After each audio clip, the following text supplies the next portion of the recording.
শইকীয়াৰ যিটো ব্যক্তিগত জীৱন সেইটোহে দৰ্শকসকলৰ কাৰণে বেছি আগবঢ়ালোঁ। তেওঁলোকে তোমাৰ বিষয়ে জানিছে, তোমাৰ বিষয়ে অকল অভিনয় কৰা বুলিয়ে নহয়, তুমি যে বহুত কামৰ লগত জড়িত। তোমাৰ ওচৰলৈ আহিলে বহু প্ৰকাৰে মানুহ লাভান্বিত হ'ব পাৰিব। গাখীৰৰ প্ৰয়োজন হ'লে আহিব পাৰিব, জাৰ্চি গৰু আছে, পাৰ লাগিলে আহিব পাৰিব, আকৌ হাঁহ লাগিলে আহিব পাৰিব, তাৰ লগতে বোৱা কাপোৰৰ যদি প্ৰয়োজন হয় তেওঁৰ ওচৰলৈ আহিব পাৰিব। আৰু এইটো আহিব পাৰিব নেকি যে কাৰোবাৰ ঘৰত সকাম নিকাম পাতিছে, তেওঁলোকৰ পাঠক নাই বা নামতি নাই, তেতিয়াহ'লে এতিয়া পাঠক আৰু নামতি খুব অভাৱ সমাজবোৰত দেখিবলৈ পোৱা গৈছে। তেতিয়া এটা সকাম পাতিব লাগে, নামতি লাগে, পাঠক লাগে, তেতিয়া কাকো বিচাৰি পায়। তেতিয়া তোমাক যদি যোগাযোগ কৰে তেতিয়া নিশ্চয় নিশ্চয় সেইটো সুবিধা আপোনালোকৰ কাৰণে আছে। গতিকে মনোজ শইকীয়াক সেইকাৰণে আপোনালোকৰ আগত চিনাকি কৰি দিছোঁ, আপোনালোক যাতে তেওঁৰ যিখিনি ভাল গুণ আছে, ভাল দিশ আছে, সেইখিনি দ্বাৰা আপোনালোক লাভান্বিত হ'ব পাৰে, উপকৃত হ'ব পাৰে। নমস্কাৰ, মই পাপু দত্তই মোৰ ইউটিউব চেনেল পাপু দত্ত অফিচিয়েললৈ আপোনালোক সকলোকে আন্তৰিকতাৰে স্বাগতম জনাইছোঁ। আজি বহুদিনৰ অন্তত আপোনালোকৰ বাবে লৈ আহিছোঁ এটি সাক্ষাৎকাৰ ভিত্তিক অনুষ্ঠান। আজি অনুষ্ঠানটিত মই অতিথি কৰিছোঁ আপোনালোকৰ সকলোৰে পৰিচিত ভাওনা জগতৰ এগৰাকী সুদক্ষ অভিনেতা শ্ৰী মনোজ শইকীয়া। তেখেতে মহিলা চৰিত্ৰত অভিনয় কৰি সমগ্ৰ অসমৰ ৰাইজৰ পৰা সমাদৰ লাভ কৰিবলৈ সক্ষম হৈছে। এওঁ বিশেষকৈ ভাওনা জগতৰ লগতে জড়িত হৈ আহিছে। আপোনালোকে হয়তো তেখেতক চিনি পায়, তেখেতৰ লগত মই আপোনালোকক চিনাকি কৰিবলৈ লৈছোঁ। এয়া আমাৰ আজিৰ অতিথি মনোজ শইকীয়া। নমস্কাৰ। মনোজ, প্ৰথমে তোমাকতো অসমৰ ৰাইজে জানে, ভাওনা জগতৰ লগত জড়িত সকলোৱে চিনি পায়, বা যিসকলে ভাওনা চাইছে, তোমাৰ অভিনয় চাইছে, সকলোৱে তোমাক ভালদৰে চিনি পায়। কিন্তু আজি বহুত এনেকুৱা ভিউৱাৰ্ছ আছে, বহুত শ্ৰোতা দৰ্শক আছে, তোমাৰ বিষয়ে হয়তো সম্পূৰ্ণভাৱে নাজানে। গতিকে তোমাৰ সম্পূৰ্ণ পৰিচয়টো এবাৰ দৰ্শকসকলৰ বাবে। নমস্কাৰ, মোৰ নাম শ্ৰী মনোজ শইকীয়া, মই কাছগৰাল নিবাসী। সেয়াই কৈছে। বিশেষকৈ তুমি ভাওনাৰ লগতে জড়িত, নহয়নে? হয় হয়। আমি ভাওনাৰ লগত জড়িত হৈ থকা বিভিন্ন কথা আলোচনা কৰিম। তাৰ আগতে তোমাৰ পৰিয়ালত কোন কেনেকৈ আছে? মোৰ মা আছে, দেউতা আছে, আৰু ভণ্টি এগৰাকী আছিলে, বিয়া দিয়া হ'ল। হয়, আৰু মই, আমি চাৰিটি। আৰু তোমাৰ ঘৰ কাছগৰালত, নহয় জানো? আমি জনামতে তোমালোকৰ ঘৰৰ কাষেদি ভোগদৈ নদীখন বৈ গৈছে, হয়নে? হয়। নৈ পাৰত আছা, গতিকে খেতি বাতিও কৰা তুমি। নিশ্চয়। আচলতে এখেতক অকল ভাওনা জগতৰ লগত জড়িত এগৰাকী সুদক্ষ অভিনেতা বুলি কৈ থ'লে হয়তো ভুল কোৱা হ'ব। এখেতে পশুপালনৰ লগতো জড়িত হৈ আছে। এখেতে কেইজনী জাৰ্চি গাই, হয়নে? তাৰ লগতে ছাগলী, হাঁহ, কুকুৰা আদি বিভিন্ন পোহপাল দি আছে। তাৰ লগতে তোমাৰ আৰু এটা পৰিচয় আছে, তুমি এগৰাকী শিপিনী, ভাল শিপিনী। তেওঁ তাঁত বয় খুব ধুনীয়াকৈ, আৰু তাঁত বৈ বহুতকে তেওঁ তাঁত বৈ নিজৰ কাপোৰ দিছে, হয়নে? আৰু নিজেও ঘৰত মাকো পিন্ধিবলৈ দিছে, বা বিভিন্নজনৰ কাৰণে কাপোৰ বৈ উলিয়াইছে। গতিকে এগৰাকী তেওঁ শিপিনীও। আমি তেখেতৰ আজি সেই সকলোবোৰ কথা আলোচনা কৰিম। প্ৰথমে তোমাৰ শৈশৱৰ কথা আমি আলোচনা কৰিব লাগিব। আমাৰ অতিথিসকলক আমি প্ৰথমে শৈশৱৰ কথা সোধোঁ। নিশ্চয়। মানে শৈশৱ বুলি ক'লে মানুহৰ মনটো অলপ উৰি যায় আমাৰ শৈশৱৰ দিনবিলাকলৈ, আৰু তাত এনেকুৱা ভাল ভাল স্মৃতি থাকে, যিবোৰ স্মৃতি সোৱৰণ কৰিলে সদায় সকলোৱে ভাল লাগে আৰু সেই দিনবোৰলৈ উভতি যাবলৈ মন যায়। এনেকুৱা ভাল লগা স্মৃতি হয়তো তোমাৰ বহুত আছে, তাৰে দুটামান ভাল লগা স্মৃতি আমাৰ দৰ্শকসকলৰ কাৰণে। স্মৃতিস্বৰূপত ক'বলৈ গ'লে কি, আচলতে মোৰ শিশুকালটো চাবলৈ গ'লে বৰ এটা বেলেগ এটা পৰ্যায়ত পাৰ হোৱা। হয়। বৰ্তমান আমি সৰু থাকোঁতে আমিতো ভাড়াঘৰতে আছিলোঁ, কেন্দুগুৰিত আছিলোঁ। তাত আমি 14 বছৰ দিন আছিলোঁ। তেতিয়া মোৰ বয়স 7 বছৰ আছিল। 7 বছৰ বয়স থাকোঁতে তেতিয়া আমাৰ কি হৈছিলে, মোৰ কুঁৱৰী পুখুৰী, 14 নং কুঁৱৰী পুখুৰী প্ৰাথমিক বিদ্যালয়ত মই শিক্ষা গ্ৰহণ কৰি আছিলোঁ। তেতিয়া মই তৃতীয় শ্ৰেণীৰ পৰা মোৰ ভুল হৈছে কোৱাটো, দ্বিতীয়ৰ পৰা তৃতীয়লৈ যেতিয়া পাব লাগিছিল, মই ফেইল কৰিলোঁ। মোৰ দাদাই ফাৰ্ষ্ট মানে পাছ কৰিছিলে। তেতিয়া মোৰ দাদা এজন আছিলে, তেওঁ ঢুকালে বাৰু। ঠিক আছে। তাৰপিছতে আপোনাৰ তেতিয়া মানে কি মই ফেইল কৰিলোঁ। তেতিয়া মই বুজি নাপাওঁ যে আচলতে ফেইল মানে কি, পাছ মানে কি, সেই কথাখিনি একো বুজিয়ে নাপাওঁ। আৰু মই বাটত মাৰ্কশ্বিটখন লৈ চিৰি চিৰি আহি আছোঁ, মই ফেইল কৰিলোঁ। তেতিয়া মানে তুমি সৰুতে ফেইল কৰা কি পাছ কৰা কি বুজিয়ে নোপোৱা, পৰীক্ষাত ফেইল কৰিলা মাৰ্কশ্বিট দেখুৱাই চিঞৰি চিঞৰি আহি আছোঁ গোটেই বাটত। তাৰপিছতে আপোনাৰ কি হ'লো, দাদাক মানে ওচৰৰ দাদা এজনে ৰেকেট এখন, বেডমিণ্টন মানে ৰেকেট এখন গিফ্ট কৰিছে সেই পাছ কৰাৰ কাৰণে। তেতিয়া মই কৈছোঁ, দাদাক যে দিলা মোক নিদিলা কিয়? মোকো লাগিব, ময়ো ফেইল কৰিছোঁ। মাৰ্কশ্বিটখন দিছে, ময়ো ফেইল কৰিছোঁ। কিবা কাগজ এখন দিছে মানে এখন পাছ কৰাৰ কাৰণে দিছে আৰু সেইখিনি তেনেকুৱা নাছিলে, মানে বুজি নাপাওঁ। আৰু এইটো খুব মানে তুমি ভাল লগা, তোমাৰ কাৰণে এটা ভাল লগা, বা তোমাৰ সেইটো কথা মনত পৰিলে মানে হাঁহি উঠে নিজকে নিজে, আচলতে কি আৰু একোৱেই নাজানো তেতিয়া মানে। তাৰপিছতে আৰু তেনেকুৱা যথেষ্টখিনি আছে। বহুত অভিজ্ঞতা থাকে মানুহৰ, সকলোখিনি সোঁৱৰণ কৰি এতিয়া ক'বলৈ ক'লে পটককৈ ক'বলৈ অকণ অসুবিধা হয়। যথেষ্ট। তাৰপিছতে তোমাৰ এবাৰ কি হৈছিলে, মই তেতিয়া 7 বছৰ হৈছিলে মোৰ বয়স। তেতিয়া আমাৰ কেন্দুগুৰিত কমলাবৰীয়া গায়ন বায়ন শিকাইছিলে। গায়ন বায়ন শিকাওঁতে তেতিয়া ৰামেশ্বৰ বৰবায়ন ছাৰ শিকাইছিলে। তেখেত এতিয়া ৰামেশ্বৰ বৰবায়নক তুমি লগ পাইছা ন? হয়। তেওঁৰ আশীষ ধন্য হৈছা তুমি। নিশ্চয়। তেখেতৰ কীৰ্তাৰ্থ মানে কীৰ্তাৰ্থ বুলি কয়, তেখেতৰ আশীৰ্বাদত আজি ধৰক ক'ৰবাত গায়ন খোলবাদ্যৰ লগতো জড়িত। নিশ্চয়। গতিকে তেতিয়া সেই 7 বছৰ বয়সত মোক ছাৰে, সৰু আছিলোঁ তেতিয়া, ৰামেশ্বৰ বৰবায়ন ছাৰে কোলাত তুলি লৈ যায় মোক মানে নামঘৰলৈ খোল শিকিবৰ কাৰণে। তেতিয়া মই গায়ন আছিলোঁ, বায়নো কৰোঁ আৰু গায়ন আছিলোঁ তেতিয়া আমাৰ কি হৈছিলে, কমলাবৰীয়া তেতিয়া সাধাৰণতে কি হয়, গায়ন ঘোষা গাবৰ কাৰণে তেতিয়া কি হৈছিলে, আপোনাৰ শৰণ ল'ব লাগে। 7 বছৰ বয়সতে। তুমি 7 বছৰতে শৰণ লৈছিলা? হয়, তেতিয়া সেই ভকতীয়া ঠাচটো শৈশৱৰ পৰা আছে। তাৰপিছতে 7 বছৰ বয়সত তেখেতে নিপনানি মোক শৰণ দিয়াইছিলে। শৰণ দিয়াৰ পিছত সেই তাতো মানে গায়ন শিকি থাকোঁতে আমাৰ যথেষ্টখিনি হেৰি আছিলে। আমাৰ গায়ন শিকা বুবু কলিতা, মানৱ, যাদৱ, মই। এতিয়া মানে জনপ্ৰিয় এগৰাকী গায়ক, মানে গায়ন নে বায়ন, আমি সকলোৱে চিনি পাওঁ যাদৱো তোমালোকৰ লগৰে নেকি? যাদৱো আমাৰ লগৰে আছিলে। সেই ৰামেশ্বৰ বৰবায়নৰ শিষ্য। যাদৱ এতিয়া অভিনেতা, সি বায়ন গায়ন নকৰে বাৰু, সি ভাওনা জগতৰ লগত জড়িত, ভাওনাই কৰি থাকে বিশেষকৈ। তাৰপিছতে তোমাৰ গুডু বুলি কোৱা ল'ৰা এটা আছিলে, লগৰ মানে, তাৰ লগত প্ৰায়ে কাজিয়া হয় মোৰ, খুব কাজিয়া লাগে। মানে কি হয়, আমি গোটেইখিনিয়ে চাহ তাহ খালোঁ মেলিলোঁ, আমি সৰু মানে, সি আৰু মই দুইটা সৰু, বাকীখিনি চব আমাতকৈ অলপ ডাঙৰ। তাৰপিছতে চাহ খালে নহয়, তাহাঁতি চবেই সৰুখিনিয়ে আমাকে কয় আৰু যোৱা কাঁহী বাতিকেইটা ধুই আনগে, আমাৰ দন এইখিনিয়ে লাগো, কাঁহী বাতি ধোৱাৰ লগতে ধন লাগো। সি মোক টিউবৱেল মাৰি দিব লাগিব, মই তেতিয়া ধুম, যদি নিদিয়ে মই নুধুম। সি দুইটা খুব কাজিয়া হাঁহি ধেমালিৰে মানে আচলতে এইখিনিতে অকণমান হস্তক্ষেপ কৰিম দেই। তোমালোকৰ মামাৰ ঘৰ আমাৰ গাঁৱত, গতিকে তুমি সৰুৰ পৰা আমাৰ গাঁৱলৈ আহি থাকা, আমি তোমাক লগ পাই থাকো। এবাৰ মানে কি হৈছিল, মোৰ মনত আছে তোমাৰ শৈশৱৰ এটা কথা, এডাল মানে ৰছী এডাল আছিলে, মানে এডাল ৰছী খুব মানে শিকলি নহয়, ই মানে কৈ আছিলে যে সি মানে শিকলি হলেও চিঙি দিব পাৰিব, যিমান ডাঙৰ হওক লাগিলে।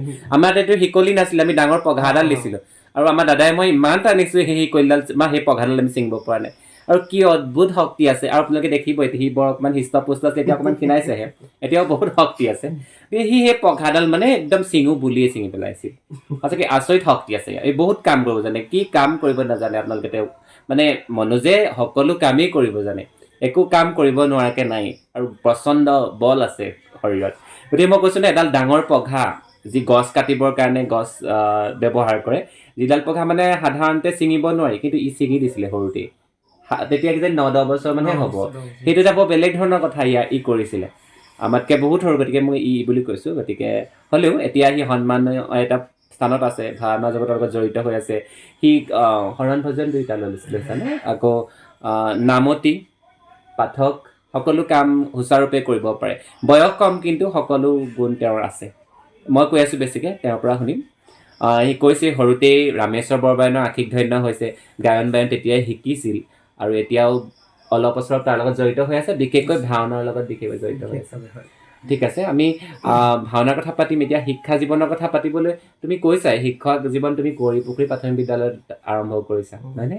তাৰপিছত আৰু ক'ত শিক্ষা? তাৰপিছতে আমি মোৰ ক্লাছ 5লৈ পালোঁ ৰেৱকান্ত পাব্লিক বৰুৱা হাইস্কুল, তাতে মই ক্লাছ 5লৈ পাইছিলোঁ তেতিয়া আমি তাতে এডমিশ্যন লৈ তাৰপিছতে আমাৰ মাউতগাঁও ইয়ালৈ মামাহঁতৰ তাত গুচি আহিবলগীয়া হ'ল তেতিয়া ইয়ালৈ আহিলোঁ ইয়ালৈ অহাৰ পিছত আমাৰ যোৱা অহা সুবিধা হয় তেতিয়া ইমান আচলতে আৰ্থিক দিশতো আমাৰ যথেষ্ট দুৰ্বল আছিলে নিশ্চয় গম পায় গতিকে আমিও খুব কষ্টৰ মাজেদি ডাঙৰ হোৱা গতিকে আপোনাৰ তেতিয়া কি হৈছিলে চাইকেল এখনো নাছিলে আমাৰ গম পাইছোঁ দাদা আৰু মই দুইটাই একেখন চাইকেলতে যাওঁ বৰষুণ দিয়ে ৰ'দ দিয়ে মোৰ আকৌ তেতিয়া ডাঙৰ প্ৰব্লেম এটা আছিলে কি বৰষুণত তিতিলে মোৰ এলাৰ্জি হয় গোটেই গা খহি যায় তেনেকুৱা আছিলে তাৰপিছতে মায়ে বোলে নহয় তই তাত পঢ়িব নালাগে ইয়াতে ওচৰতে পঢ় বুলি পহুগড়লৈ লৈ আহিলে বহুগড় মধ্য ইংৰাজী বিদ্যালয়লৈ আমি অলপ খৰ কৰি দিছোঁ কাৰণ তাৰপিছত তুমি চেনিজান উচ্চ মাধ্যমিক বিদ্যালয়ৰ পৰা পঢ়ি হাইস্কুলীয়া শিক্ষা গ্ৰহণ কৰিলে তাৰপিছত কেন্দ্ৰীয় মহাবিদ্যালয়লৈ গৈছিলা তাৰপিছতে পঢ়া শুনা সিমানতে শেষ কৰিছা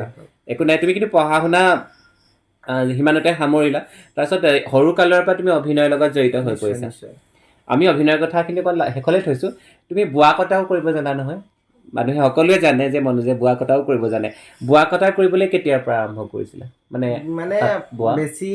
বেছি দিন হোৱা নাই মোৰ শিকা মানে কি হ'ল আগতে আমাৰ আপোনাৰ মামাহঁতৰ ঘৰত থাকোঁতে ওচৰৰ মানুহবিলাকে খুব তাঁত লগায় মই খুব চাই থাকোঁ মনোজ দত্ত বুলি আছে তেখেতে খুব লগায় খুব ভাল লাগে চাই সৰুৰ পৰা মানে আমি কেঁচুৱাৰ পৰা মানে যেতিয়া মনত আছে মানে মনত পৰে তেতিয়াৰ পৰা দেখিছোঁ তেওঁ হাল থাকেই তেখেতৰ যেতিয়া হালে তেওঁ আহি খুব ভাল লাগে চাই থাকোঁ খুব জুপি থাকোঁ ময়ো যদি পাৰিলোঁ লগাব এখন লগাওঁ নেকি এনেকুৱা নিচিনা মনতে খুব সহজ বুলি ভাবোঁ আচলতে তাৰপিছতে যেতিয়া নিজে লগাবলৈ প্ৰথম আৰম্ভ কৰিছোঁ প্ৰথম মই চেলেং কাপোৰ লগাইছিলোঁ চেলেং কাপোৰ মানে প্ৰথমতে টান কি ৰাজলক্ষ্মী সীতা সূতা বুলি কয় আনিলোঁ আনি পেলাই লগালোঁ একদম টান মানে সেইখিনি তথাপিতো তেনেকৈ বৈ উলিয়ালোঁ তাৰপিছতে চাদৰ লগাইছোঁ এনে ক্ৰমান্বয়ে এতিয়া সম্পূৰ্ণখিনি কৰিছোঁ এতিয়া চাদৰ লগাই থোৱা আছে তুমি অৰ্ডাৰো লোৱা নে নিশ্চয় গোটেই মনোজে তাঁত বয় কি বোৱা চেলেং কাপোৰ গামোচা তাৰপিছতে আপোনাৰ জুৰীয়া কাপোৰ লগায় গতিকে বোৱা কাপোৰ যদি মাটিশালত নিশ্চয় মাটিশালত বয় মনোজে কাপোৰ মনোজ শইকীয়া মনোজে মাটিশালত কাপোৰ বয় আমি কেতিয়াবা সুবিধা হ'লে আপোনালোকক বোৱা কাপোৰ আপোনালোকক দেখুৱাই দিব পাৰোঁ দেখুৱাবলৈ চেষ্টা কৰিম কিন্তু এতিয়া আপোনাক জনাই থৈছোঁ যে মনোজ শইকীয়াই কাপোৰ বয় খুব সুন্দৰভাৱে অৰ্ডাৰ লয় যেনেকুৱা লাগে গামোচা হওক চেলেং কাপোৰ জুৰীয়া কাপোৰ যোৰা কাপোৰ আৰু চাদৰ গতিকে আপোনালোকৰ যদি লাগে বোৱা কাপোৰ লাগে মনোজ শইকীয়াৰ লগত যোগাযোগ কৰিব পাৰিব মনোজ শইকীয়া কাছৰগাঁও ভাস্কৰ নগৰত ঘৰ আৰু এই তাত এখন কাপোৰ এখন ববৰ কাৰণে যি উঘা এতিয়াতো উঘা নাই ববিন লোৱা আকৌ তাত বাতি কৰা ব তোলা ৰাজ ভৰোৱা সেই সকলো কাম তুমি নিজে কৰিবলগীয়া হয় মাৰ কি হয় মানে মায়ে সহায় কৰিবৰ কাৰণে মাৰ ভৰি বিষ ভৰি এটা বিষ বহিব নোৱাৰে তলত সেইবাবে চব নিজে কৰিবলগীয়া হয় আৰু ওচৰৰ আহে খুৰীহঁত আহে সেয়া মনোজে মানে তোমাক সঁচাকৈ মানিব লাগিব কাৰণ তুমি তাঁত বব ঘৰত তাঁতো বোৱা তাৰলগতে তোমাৰ জাৰ্চি গৰু এতিয়াও আছে চাগে কেইজনীমান আছে এতিয়া মোৰ বৰ্তমান 3জনী আছে আৰু তাৰ গাখীৰ খিৰোৱা কাম দানা সিজোৱা কাম গোহালি চাফা কৰা কাম সকলোখিনি কৰিবলগীয়া হয় ৰাতিপুৱা তোমাৰ 5টামান বজাত উঠো মই 5টা বজাত উঠি পিনি গৰু প্ৰথমতে গাটো ধোওঁ গা ধোৱাৰ পিছতে গোহালি থওঁ গা নোধোৱাকৈ আকৌ আমাৰ গোহালি সোমাব মানে নিজকে বেয়া লাগে আৰু আগৰ পৰা প্ৰবাদ আছে যে গোহালি লক্ষী বুলি কয় যে গতিকে আৰু মোৰ সেই তাৰ পৰাই মানে বিশেষকে আৰ্থিকভাৱে অকণমান লাভান্বিত হৈছে কাৰণে গতিকে আমি মানো আৰু ঠিক আছে আৰু হেৰি তোমাৰ গৰুত উপৰিও হাঁহ পাৰও আছে পাৰ বহুত আছে পাৰ মানুহক বহুত কাৰণে লাগে বহুতে পাৰ বিচাৰি ফুৰে গতিকে পাৰ বিচাৰিবলৈ হ'লে এই মনোজ শইকীয়াৰ ঘৰলৈ আহিব পাৰে যিমান পাৰ লাগে নিব পাৰে কাছৰগাঁও ভাস্কৰ নগৰ হাতীশালত ঘৰ আপোনালোকে গাখীৰ পাব কাপোৰ পাব তাৰ লগতে পাৰ হাঁহ পাব আৰু কুকুৰা হয়তো নাপাব চাগে কুকুৰা আমাৰ মানে নিদিয়ে এওঁলোকে কুকুৰা নোপোহে সমাজত নচলে কাৰণে ছাগলীও আছে আটাইখিনি আছে কিন্তু কুকুৰা ছাগলী হাঁহ পাৰ গৰু ইমানখিনি চোৱা চিতা কৰে নিজে গাখীৰ খাই গাখীৰ দিবগৈও লাগে তাতে মাজতে তাঁত বোৱা আৰু ঘৰৰ জা জঞ্জালখিনিও মাৰিব লাগে আৰু আমি জানো তুমি কেতিয়াবা বিভিন্ন কামতো ওলাই যোৱা নিশ্চয় যেতিয়া আজৰি থাকোঁ মানে কিবা থাকে কাম আচলতে একো কৰিবলগীয়া মোৰ বাকী নাই বুলি ক'লেও বেয়া হয় কাৰণ মই যেতিয়া মেট্ৰিক দি প্ৰথমতেই মই গৈছিলোঁ টাইলছৰ কাম কৰিবলৈ গৈছিলোঁ টাইলছৰ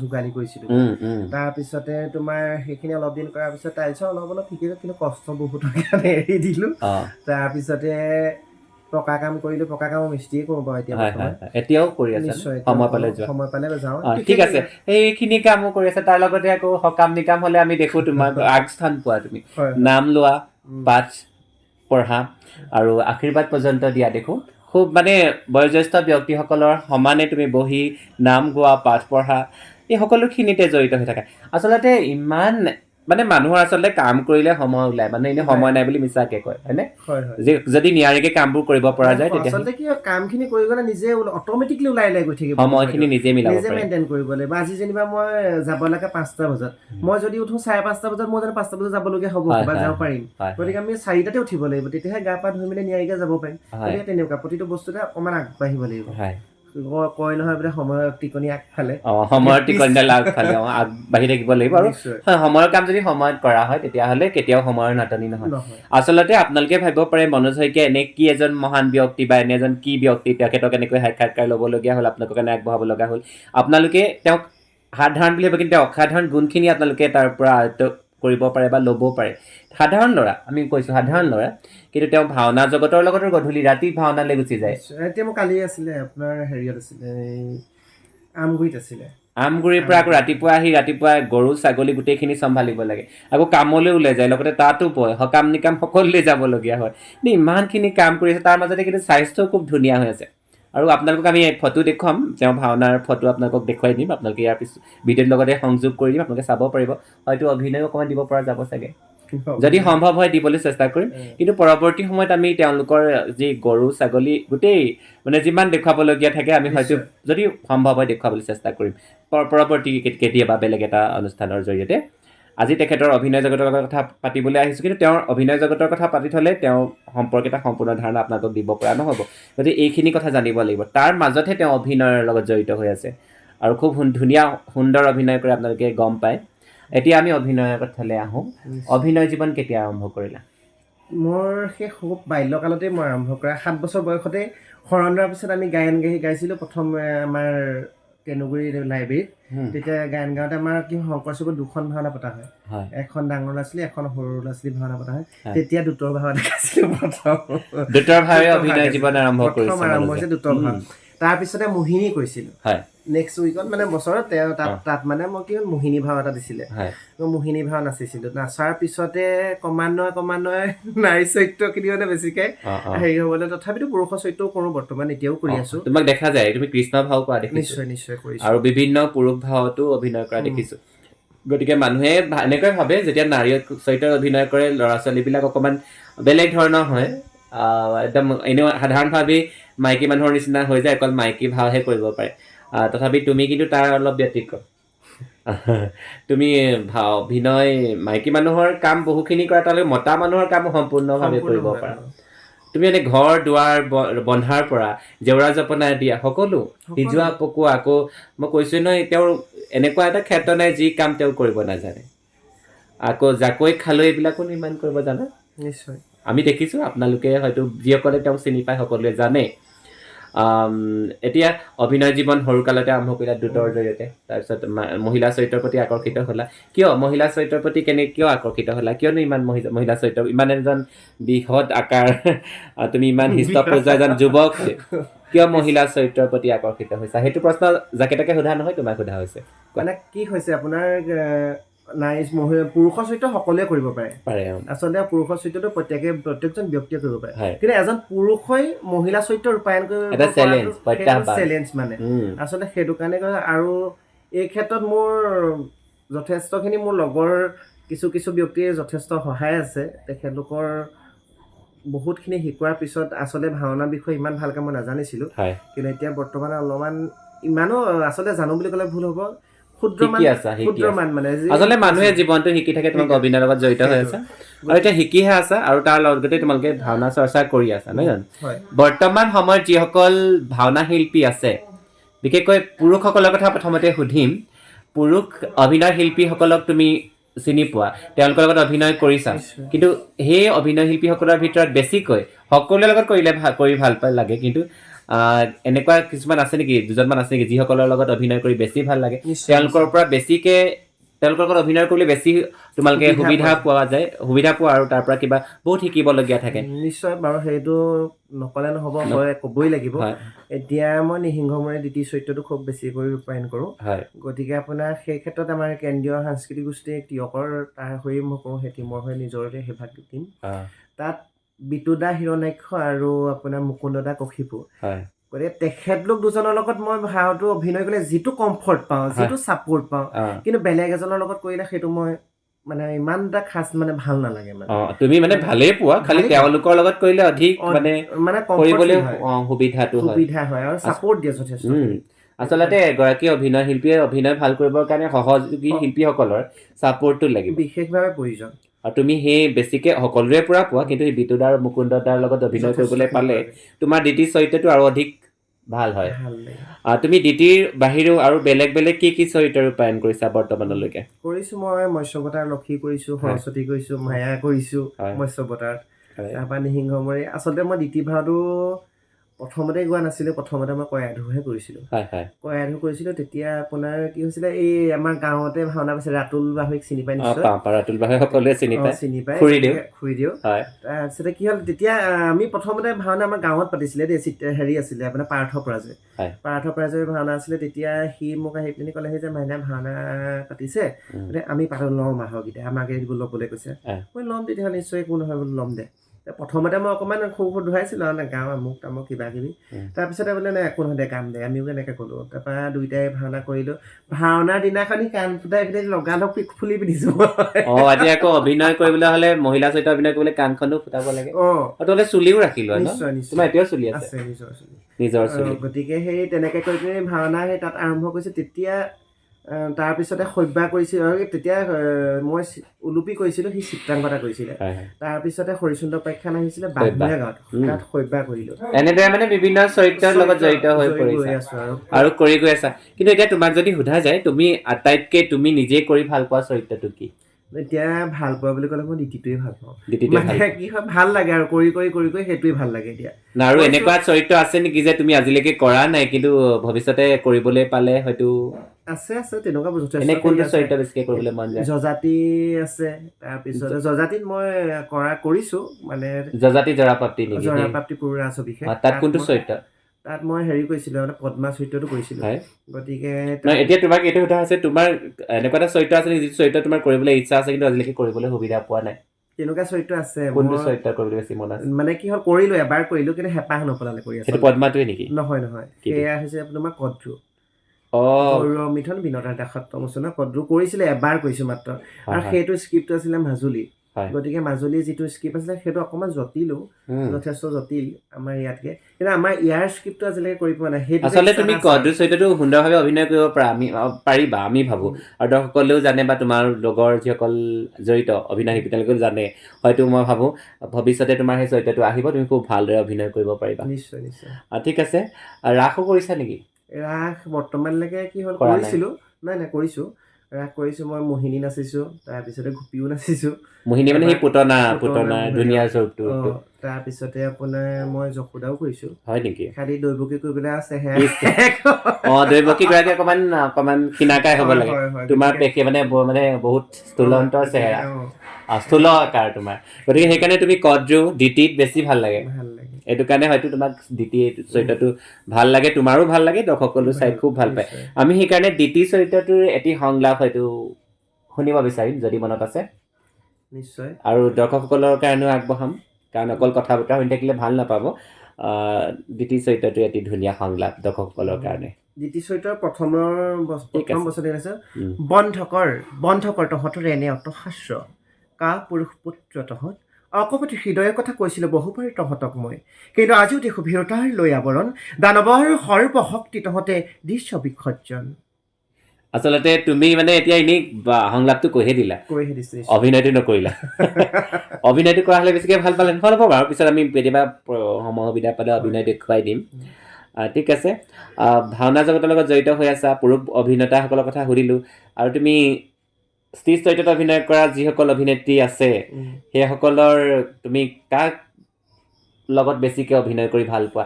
হয়তো বেয়া পাব, কিন্তু বেয়া নাপায়, সকলোৰে লগতে কৰি ভালেই পোৱা চাগৈ, কিন্তু কিছুমান বিশেষ থাকে ন, তেওঁলোকৰ লগত অভিনয় কৰিলে বেছি ভাল লাগে। তেনেকৈ ক'বলৈ গ'লে অকণমান অসুবিধা হ'ব। তথাপি তোমাৰ লগৰ যিসকলৰ লগত তুমি বেছিকৈ অভিনয় কৰিছা, কৰি ভাল লাগে, তেওঁলোকৰ লগত থাকি ভাল লাগে, তেনেকুৱা কেইগৰাকীমানৰ নামকে তেনেকুৱা আচলতে ক'বলৈ গ'লে মই এতিয়া আপোনাৰ জান বুলি কয়, চবেই চিনি পায়, আপোনাৰ বুঢ়ীগাঁও। গতিকে জান, প্ৰকাশ, বিতুপন মইতো তেহেঁতৰ লগতে বিশেষ বেছিকৈ ভাওনা কৰি থাকোঁ, হয়। বিশেষকৈ জানৰ লগত। গতিকে সেয়া তুমি যাৰ লগত বেছিকে কৰিবলৈ পোৱা তেওঁৰ লগতে কৰি ভাল লাগে বেছিকে। জান আৰু প্ৰকাশ দুটাৰ লগতে বেছি, বাকীসকলৰ লগতো কৰি যাব পাৰি, চবৰ লগতে কৰিছোঁ, কিন্তু বিশেষকৈ মানে কি প্ৰকাশ জান আমি তিনিটা মানে প্ৰায় একেলগে ভাওনা থাকে। জানৰ মোৰ মানে নন ষ্টপ থাকে বুলি ক'লেও বেয়া নহয়, একেলগে থাকে বুলি ক'লেও, আৰু প্ৰকাশো সেই তেনেকৈ, প্ৰকাশৰ মোৰ এনেকৈ একেলগে থাকে, ভাল লাগে কৰি আৰু। ঠিক আছে ভাল লাগিছে। তুমি অভিনয় কৰি আছা, তোমাক আজি অভিনয় শিল্পীতকৈ আমি তোমাৰ যিটো মনোজ শইকীয়াৰ যিটো ব্যক্তিগত জীৱন সেইটোহে দৰ্শকসকলৰ কাৰণে বেছি আগবঢ়ালোঁ। তেওঁলোকে তোমাৰ বিষয়ে জানিছে, তোমাৰ বিষয়ে অকল অভিনয় কৰা বুলিয়ে নহয়, তুমি যে বহুত কামৰ লগত জড়িত। তোমাৰ ওচৰলৈ আহিলে বহু প্ৰকাৰে মানুহ লাভান্বিত হ'ব পাৰিব, গাখীৰৰ প্ৰয়োজন হ'লে আহিব পাৰিব, জাৰ্চি গৰু আছে, পাৰ লাগিলে আহিব পাৰিব, আকৌ হাঁহ লাগিলে আহিব পাৰিব, তাৰ লগতে বোৱা কাপোৰৰ যদি প্ৰয়োজন হয় তেওঁৰ ওচৰলৈ আহিব পাৰিব। আৰু এইটো আহিব পাৰিব নেকি যে কাৰোবাৰ ঘৰত সকাম নিকাম পাতিছে, তেওঁলোকৰ পাঠক নাই বা নামতি নাই, তেতিয়াহ'লে এতিয়া পাঠক আৰু নামতি খুব অভাৱ সমাজবোৰত দেখিবলৈ পোৱা গৈছে। তেতিয়া এটা সকাম পাতিব লাগে, নামতি লাগে, পাঠক লাগে, তেতিয়া কাকো বিচাৰিব, তেতিয়া তোমাক যদি যোগাযোগ কৰে তেতিয়া নিশ্চয় সেইটো সুবিধা আপোনালোকৰ কাৰণে আছে। গতিকে মনোজ শইকীয়াক সেইকাৰণে আপোনালোকৰ আগত চিনাকি কৰি দিছোঁ, আপোনালোক যাতে তেওঁৰ যিখিনি ভাল গুণ আছে, ভাল দিশ আছে, সেইখিনিতে আপোনালোক লাভান্বিত হ'ব পাৰে, উপকৃত হ'ব পাৰে। মনোজ, তুমি আজি আমাৰ অনুষ্ঠানলৈ আহিলা, তাৰ কাৰণে বহুত ধন্যবাদ জনাইছোঁ। ইমান ব্যস্ততাৰ সময় যে এইকণ সময় আমাৰ লগত হাঁহি মাতি কথা পাতিব পাৰিছা, সেইটো এটা বৰ ভাল লগা কথা। এতিয়া মোৰ এটা নতুন চেনেল আৰম্ভ হৈছে, পাপু দত্ত অফিচিয়েল। সেই চেনেলটোতে মই এনেকৈ তোমালোকৰ নিচিনা সাধাৰণ যেন লগা কিন্তু অসাধাৰণ অভিনয় শিল্পীয়ে হওক বা বিভিন্ন কৰ্মৰ লগত জড়িত ব্যক্তিকে হওক চিনাকি কৰি দিয়াৰ চেষ্টা কৰোঁ। আজিও তোমাক মাতি আনিলোঁ সেইকাৰণে। গতিকে মোৰ চেনেলটোৰ কিবা উন্নতি কামনা কৰি কিবা এষাৰ কৈ দিলে। নিশ্চয়। গতিকে কি মানে আপোনাৰ সমূহ ৰাইজলৈ এটি বিশেষভাৱে অনুৰোধ জনোৱা হৈছে যে এওঁৰ যিটো YouTube channel Papu Dutta official, এই চেনেল সকলোৱে লাইক কৰক, কমেণ্ট কৰক, শ্বেয়াৰ কৰক, আৰু মোৰ চেনেলটো ছাবস্ক্ৰাইব কৰক। গতিকে তেনেকৈ আগুৱাই যাবলৈ আচলতে আশীষ আপোনালোকৰ এটা লাইকে, এটা কমেণ্টে তেওঁক অনুপ্ৰেৰণা যোগাব। গতিকে সকলোৱে তেনেকৈ সহযোগ কৰি তেওঁকো যাতে আগুৱাই যাবৰ কাৰণে অকণ সহায় কৰে, সেয়ে মোৰ আপোনালোকৰ ওচৰত প্ৰাৰ্থনা। ইমান ধুনীয়াকৈ, ইমান নম্ৰভাৱে, বিনয়েৰে আপোনালোকক মনোজে অনুৰোধ জনাইছে। মোৰ লগতে মনোজৰ কথা ৰাখিব। আপোনালোকে আমাৰ ভিডিঅ'বোৰ চাব, যদিও সাধাৰণ মানুহৰ ভিডিঅ', গতিকে তাৰ মাজতে কিন্তু কিছুমান জানিবলগীয়া, শিকিবলগীয়া, আপোনালোকে মনোজৰ পৰা যিখিনি সহায় পাব পাৰে, যিখিনি উপকৃত হ'ব পাৰে, সেইখিনি আপোনালোকক জনাই দিয়াৰ চেষ্টা কৰিলোঁ। কিন্তু বহুত ভাল লাগিলে মনোজ, আজি আহিলা, তোমাক ধন্যবাদ জনাইছোঁ। আজি সময়ৰ কাৰণে বা তোমাৰো ব্যস্ততাৰ কাৰণে আমি ইমানতে অনুষ্ঠানটো সামৰিব লাগিব। গতিকে তোমাক ধন্যবাদ জনাইছোঁ। আজি অনুষ্ঠানটিৰ পৰা বিদায় দিছোঁ। প্ৰিয় দৰ্শকসকল, ইমান পৰে আমি মনোজ শইকীয়াৰ লগত হোৱা যি সাক্ষাৎকাৰ আপোনালোকৰ কাৰণে আগবঢ়াইছোঁ। আপোনালোকে ভিডিঅ'টি সম্পূৰ্ণকৈ চাব, আৰু কিবা যদি আপোনালোকে ভাল পায় তেতিয়াহ'লে লাইক কৰিব, কমেণ্ট কৰিব, আৰু মোৰ চেনেলটো ছাবস্ক্ৰাইব কৰিবলৈ নাপাহৰিব। আজিলৈ ইমানতে এৰিছোঁ। পুনৰ লগ হ'ম আন এটা নতুন ভিডিঅ'ৰ সৈতে। তেতিয়ালৈ ধন্যবাদ।